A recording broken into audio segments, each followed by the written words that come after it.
കാര്യമാണേ. ഞാനിങ്ങനെ കുറെ കാര്യം ഇങ്ങനെ ഈ PSC കോച്ചിങ് ചെയ്തിട്ടേ ഞാനിങ്ങനെ തലങ്ങും വിലങ്ങും ശ്രമിച്ചേ. ഞാനിങ്ങനെ ഭയങ്കരമായി നോക്കി. ഞാൻ അവിടെ നോക്കി ഇവിടെ ഒരുപാട് നോക്കി. കിട്ടുന്നില്ല. നമ്മളിങ്ങനെ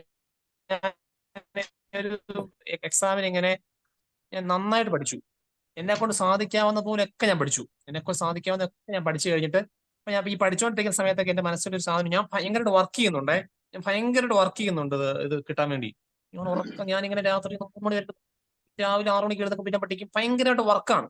ഭയങ്കര വർക്കാണ്. അപ്പൊ അങ്ങനെ ഞാൻ കൊണ്ട് പഠിക്കുകയാണ്. എന്നിട്ട് കിട്ടുന്നില്ല. എന്റെ ഏറ്റവും അവസാനം ആ എക്സാം എഴുതിയിട്ട് ഞാൻ എക്സാം പൊട്ടി. എക്സാം പൊട്ടി. എല്ലാം പഠിച്ചു കഴിഞ്ഞപ്പോഴേക്കും എനിക്ക് ക്വസ്റ്റ്യൻ വന്നപ്പോഴേക്കും എല്ലാ ഓപ്ഷനും എനിക്ക് അറിയാം. എയും അറിയാം, ബിയും അറിയാം, സിയും അറിയാം. അപ്പൊ പിന്നെ മൂന്നും എല്ലാ ഓപ്ഷൻ കണ്ടപ്പോഴേക്കും ഡൗട്ട് ചെയ്ത് ഏതാ ഉത്തരം എല്ലാം നല്ലതാണല്ലോ. അപ്പൊ അങ്ങനെ കൂടുതൽ പഠിച്ചുകൊണ്ട് എനിക്ക് ഇങ്ങനെ ഭയങ്കര ഡൗട്ട്. അപ്പൊ അങ്ങനെ അങ്ങനെ ഞാൻ എക്സാം പൊട്ടി.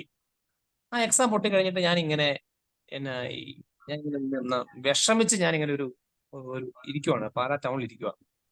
അതായത് സംഭവം ഇതാണ്, ഞാൻ ഇങ്ങനെ ശരിക്കും വർക്ക് ചെയ്തു. നന്നായിട്ട് വർക്ക് ചെയ്തു. നന്നായിട്ട് ഞാൻ വർക്ക് ചെയ്തിട്ട് എന്നെ കൊണ്ട് പറ്റുന്ന മാക്സിമം ഞാൻ പഠിച്ചിട്ട് ഇങ്ങനെ ഇരിക്കുകയാണ്. അപ്പൊ ഞാനിങ്ങനെ അപ്പൊ എന്നെ കൊണ്ട് സാധിക്കുന്നില്ലല്ലോ. അപ്പൊ ഞാനിങ്ങനെ പൊട്ടി ഭയങ്കര വിഷമിച്ചിരിക്കുക. അപ്പൊ എന്നാ അവനോട് പറഞ്ഞ അവൻ പറഞ്ഞ കാര്യം ഇതാണേ. അവനോട് ഇങ്ങനെ പറഞ്ഞേ, ചേട്ടാ ചേട്ടൻ എന്നാ ചേട്ടൻ അഹങ്കാരി എന്നോ, ചേട്ടൻ അഹങ്കാരി എന്നോ. അപ്പൊ ഞാൻ പറഞ്ഞു ഞാനോ?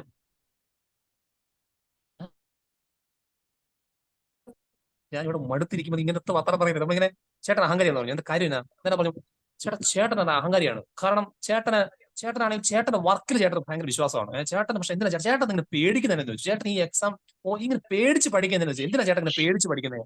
എന്തിനാ ഇങ്ങനെ പേടിച്ച് പഠിക്കുന്നത്? ചേട്ടൻ ദൈവത്തിൽ വിശ്വാസം ഇല്ലെന്ന് ചോദിച്ചു.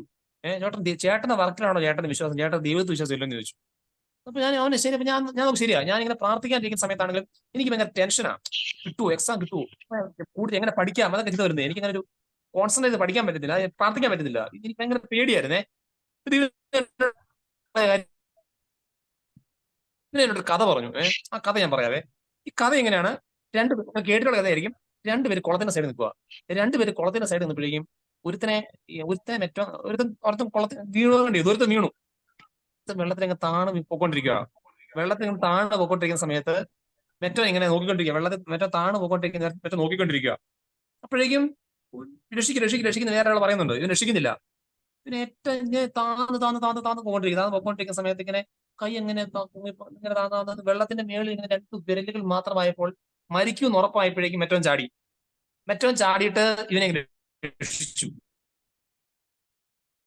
മെറ്റോൻ ചോദിച്ചു, നീ എന്താ ലേറ്റ് ആയത്, രക്ഷിക്കാൻ ലേറ്റ് ആയെന്ന് ചോദിച്ചു. അന്നേരം അവൻ പറഞ്ഞ കാര്യം ഇതാണ്, ഇവന്റെ പ്രതീക്ഷ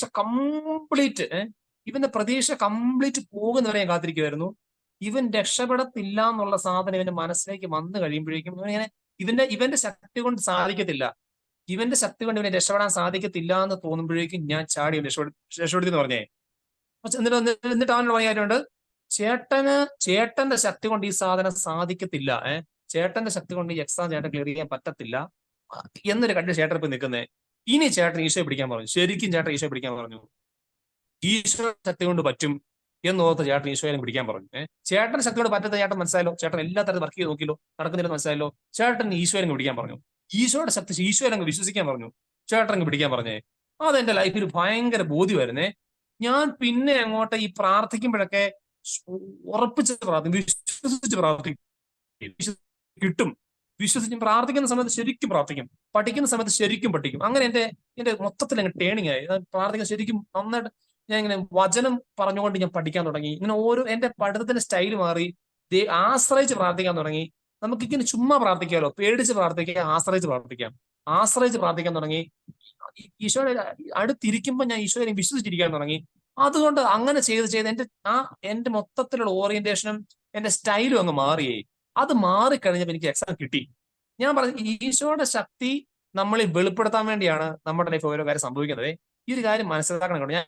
ഞാൻ ഒരു സ്റ്റോറി എപ്പോഴും മനസ്സിലാക്കണം. നമ്മളിങ്ങനെ ഒരു രക്ഷയില്ല, നമുക്ക് നമ്മൾ തകർന്നു പോയിക്കൊണ്ടിരിക്കുകയാണെങ്കിൽ മനസ്സിലാക്കിയോ, കർത്താവ് ഇങ്ങനെ നിങ്ങളുടെ ഉള്ളിൽ എന്തെങ്കിലും ഒരു അഹങ്കാരം ഉണ്ടെങ്കിൽ, നിങ്ങളുടെ നിങ്ങളുടെ വർക്കിൽ നിങ്ങൾ ഓവറായിട്ട് ഇങ്ങനെ ബിലീവ് ചെയ്യുന്നുണ്ടെങ്കിൽ അതങ്ങ് മാറണം. കർത്താവിൽ അങ്ങോട്ട് വിശ്വസിക്കണം. അത് കർത്താവ് ശരിക്കും ആഗ്രഹിക്കുന്നുണ്ട്. അപ്പൊ അതിനുവേണ്ടി ഈശോ വെയിറ്റ് ചെയ്തിരിക്കുന്ന മൊമെന്റ് ഒക്കെ ആയിരിക്കും ഇതൊക്കെ. അപ്പൊ ആ ഒരു ഈശോയുടെ ശക്തി നിങ്ങൾ വെളിപ്പെടുത്തുന്നതിന് വേണ്ടിയാണ് ഈശോ നിങ്ങളെ